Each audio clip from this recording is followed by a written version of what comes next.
왜 하위권에 있는지 모르겠다 싶은 명작들 있으신가요? 모두가 알았으면 좋겠다 싶은 웹툰 있으신가요? 오늘은 슐랭이분들이 추천해준 숨겨진 명작 웹툰 소개해드릴게요. 연휴는 이걸로 버티세요. 네이버 웹툰 쿠베라입니다. 신의 이름을 갖기 위한 전쟁 속 신과 수라 그리고 신의 이름을 가진 쿠베라 리즈의 사투를 그린 이야기인데요. 사실 이거는 추천하기도 민망할 정도로 회차가 많아요. 솔직히 너무 많습니다. 이게 몇 화인지 한 570화가 넘거든요. 저도 정말 재밌게 보고 있는 작품인데 설정도 많고 복선도 많고 과거와 미래 시점 왔다 갔다 해서 솔직히 처음 읽는 분들은 이해가 힘드실 겁니다. 어느 정도냐면 지금 이제 10년이 지났잖아요. 근데 일부에서 흘렸던 복선이 이제 풀리고 있어요. 카르곤이 이 정도면 진짜 천재 아닌가요? 모든 분들이 정말 언젠가는 꼭 봤으면 하는 웹툰이라 추천드립니다. 처음부터 읽긴 너무 힘드니까 읽는 방법 꼼수 하나 알려드릴게요. 3부 백화가 끝나고 다음 편에 쿠베라 9년 총정리 편이 있거든요. 2부까지 내용이 압축되어 있습니다. 이걸로 속성 과외 받은 다음에 읽어보세요. 스포가 싫으시고 장대한 판타지 그리고 추리할 수 있는 웹툰 좋아하시면 처음부터 도전하셔도 됩니다. 대신에 읽기 시작하면은 추석 연휴만으로는 부족할 겁니다.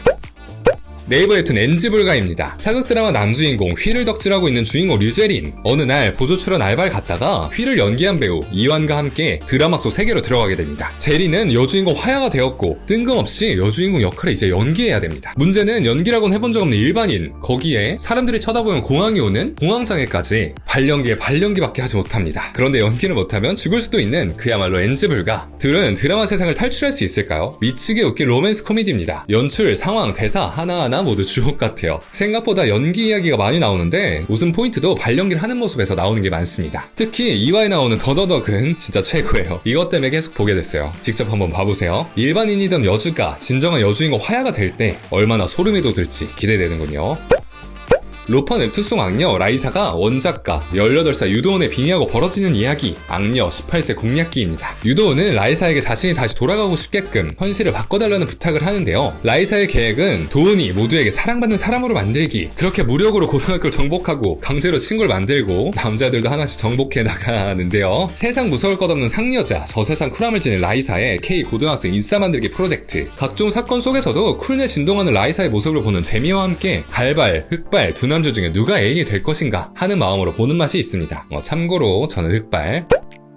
눈을 마주치면 생각을 읽고 과거를 보고 감정을 느끼는 사제 필리아. 그는 왕자를 설득해서 반란을 막기 위해 아칸사라는 곳으로 향하는데요. 반란을 막기 위한 필리아의 고군분투 스토리 필리아 로제입니다. 회빙안이 아닌 정통 판타지예요. 탄탄한 설정에서 오는 신선한 스토리를 보는 재미가 있습니다. 베이스는 남주 구원물이에요. 마음을 닫아버린 왕자 레오가 필리아의 노력에 바뀌어가는 모습을 자세히 그려줍니다. 무엇보다 개연성이 있는 작품이란 게 좋아요. 감정 묘사도 훌륭하고 왜 이렇게 감정이 변했는지, 왜 이렇게 상처가 많아졌는지 이런 것들을 하나하나 자세히 설명해줍니다. 그리고 마법도구의 힘으로 작아졌다가 마법도구를 벗으면 커지고 이런 설정이 있는데, 그래서 마법소녀 차차를 보고 있는 듯한 기분이 들기도 합니다. 이게 원작 소설이 필력이 정말 좋대요. 그래서 웹툰 댓글만 보셔도 원작 소설 문구를 적어놓으신 분들이 많습니다. 읽으시고 원작 소설도 한번 읽어보세요.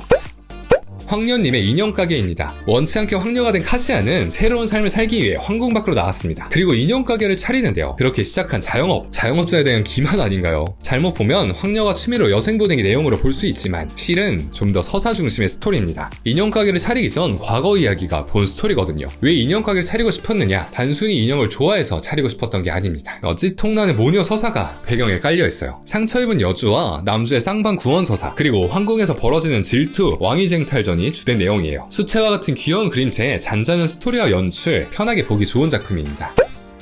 네이버 웹툰 와이키키 뱀파이어입니다. 치킨집에서 알바를 하고 있는 여기 주인공 김샛별, 제목을 보시면 아시겠지만 뱀파이어입니다. 샛별은 치킨집에서 알바를 하면서 검정고시를 준비하고 있었고 그에게 공부를 알려주는 과외선생 행복이 있습니다. 샛별과 과외선생 행복 둘의 이야기예요. 힐링 웹툰입니다. 설정상 뱀파이어가 존재하지만 뱀파이어라는 거는 스토리에서 크게 중요하지 않습니다. 작품에서 뜻하는 뱀파이어는 어디 기댈 데 없는 돌연변이를 뜻할 뿐이거든요. 그러니까 세상에서 동떨어진 외톨이 같은 존재입니다. 여기서 나오는 과외선생 행복이는 뱀파이어가 아니에요. 하지만 어디 기댈 데 없고 갈 데 없는 뱀파이어하고 다를 바가 없죠. 이 둘이 친구와 이웃들에게 힐링받는 이야기입니다. 색감과 분위기가 너무 좋아요. 많은 분들이 인생작으로 뽑을 만한 작품이라 생각합니다. 네이버 웹툰 테시트입니다. 좀비 때문에 멸망한 세계에서 살아남은 사람들의 이야기인데요. 세계관과 설정이 워낙 거대해서 한두 줄로 압축이 어렵습니다. 멸망한 세계에서 적응해서 살아가고 있는 사람들에게 좀비와 똑같지만 지성이 있는 남자애가 등장하고 철없는 소녀 루비는 그를 친근하게 대해주는데요. 하지만 그로 인해 무언가 일이 벌어지기 시작합니다. 무엇보다 그림체가 제일 특별합니다. 무채색 배경, 먼지 같은 질감이 느껴지는 채색, 독특하지만 보기 거북하지 않아요. 오히려 아포칼립스 세계관과 잘 어울립니다. 스토리는 마치 영화를 보고 있는 듯한 흡입력을 가졌습니다. 초반을 보면서 추천을 할지 말지 고민하고 있는데 고민하는 동안 이미 15화를 넘기고 있더라고요. 비밀도 많고 설정도 많은 세계관이라 추리하면서 보는 재미가 있었습니다.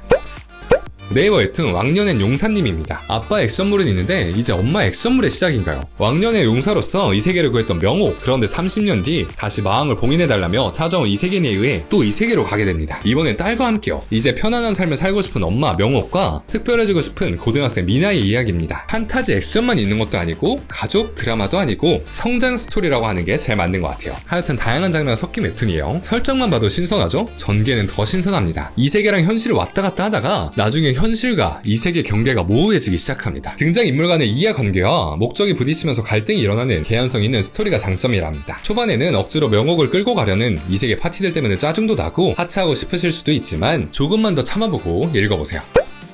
네이버 웹툰은 트럼프입니다. 2012년에 연재를 시작, 연재 기간이 10년이 넘는 작품, 지금은 390화를 좀 넘었습니다. 일반인들보다 0.8주 앞서 살고 있는 신들의 이야기를 배경으로 참 다양한 에피소드를 다룹니다. 탄탄한 세계관이 장점입니다. 몇 줄로 요약할 수 없는 세계관과 설정이지만 천천히 보시다 보면 이해가 갈 겁니다. 단어가 어려울 뿐이에요. 쿠베라와 몇 살 차이 안 나는 장기 연재작인데 장기 연재작은 장벽이 참 높아서 선뜻 추천드리기 힘들지만 참 재밌게 읽었던 기억 때문에 빼놓을 수가 없네요. 왜 소설도 고전 명작을 좀 읽으라고 하잖아요. 고전 명작들도 처음에는 뭔 소린가 싶다가도 다 읽으면 역시 명작이다 라고 이렇게 하는 것처럼 트럼프도 읽다 보면 명작이란 걸 아실 겁니다. 단점으론 몰아보지 않으면 힘겨운 느린 전개, 그렇다면 장점으론 몰아보기엔 그렇게 좋다는 거, 마침 추석 연휴가 있군요.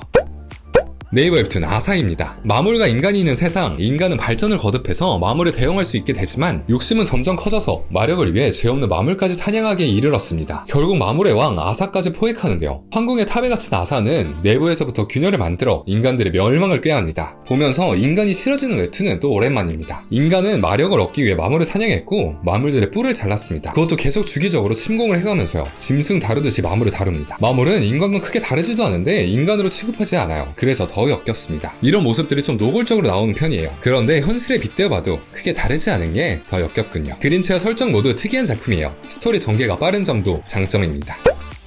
네이버 웹툰 안개무덤입니다. 22년 8월 말 137회로 완결났습니다. 그러면 지금 무료라는 것. 미스터리한 초자연 현상 그리고 무속신앙과 관련한 사건을 수사하는 스토리입니다. 미스터리, 추리, 공포, 스릴러 웹툰이에요. 벌레를 싫어하시면 좀 힘드실 수 있어요. 지금 제가 읽고 있는데 개 힘들거든요. 진짜 징그러워. 대신 읽기 시작하는 순간부터 눈을 떼지 못할 겁니다. 그만큼 흡입력이 강한 작품이에요. 동양적인 공포 좋아하시면 무조건 읽으셔야 하는 작품. 네이버 웹툰 미래의 골동품 가게입니다. 우리나라의 토속신앙, 무당을 주제로 한 판타지 오컬트 작품인데요. 남쪽 어느 섬에서 자란 미래가 신내림을 받고 서울로 올라와서 일어나는 일을 다룹니다. 대충 신내림 받고 무당이고 점 보고 이런 흔한 설정과 전개가 아니에요. 작가님이 정말 고생하면서 자료조사를 한 흔적이 보이는 웹툰이에요. 어느 정도냐면 사실 시즌1 마지막은 무당분이 무슨 말을 하는 건지 하나도 이해를 못했거든요. 죄송합니다. 실제로 무당분들이 하는 말이겠죠? 무당분들의 사상이나 신념 이런 것들이 많이 나옵니다. 근데 그건 크게 중요한 게 아니에요. 미래가 골동품 가게를 시작하면서부터 진짜 재밌거든요. 시즌2를 먼저 읽으시다가 과거가 궁금하시면 시즌1을 보는 방법도 추천드립니다. 학교물, 회빙한 이런 뻔한 스토리 웹툰들에 지치신 분들에게 추천하는 작품이에요. 작화며 스토리며 모두 완벽하거든요. 추석 연휴는 이렇게 급하게 준비한 이 웹툰들로 한번 버텨보세요. 읽을 게 떨어지셨다면 채널의 다른 영상도 더 찾아보시고요. 즐거운 추석 연휴 보내세요. 그럼 지금까지 김리앱이었습니다. 오늘도 맛있게 드세요.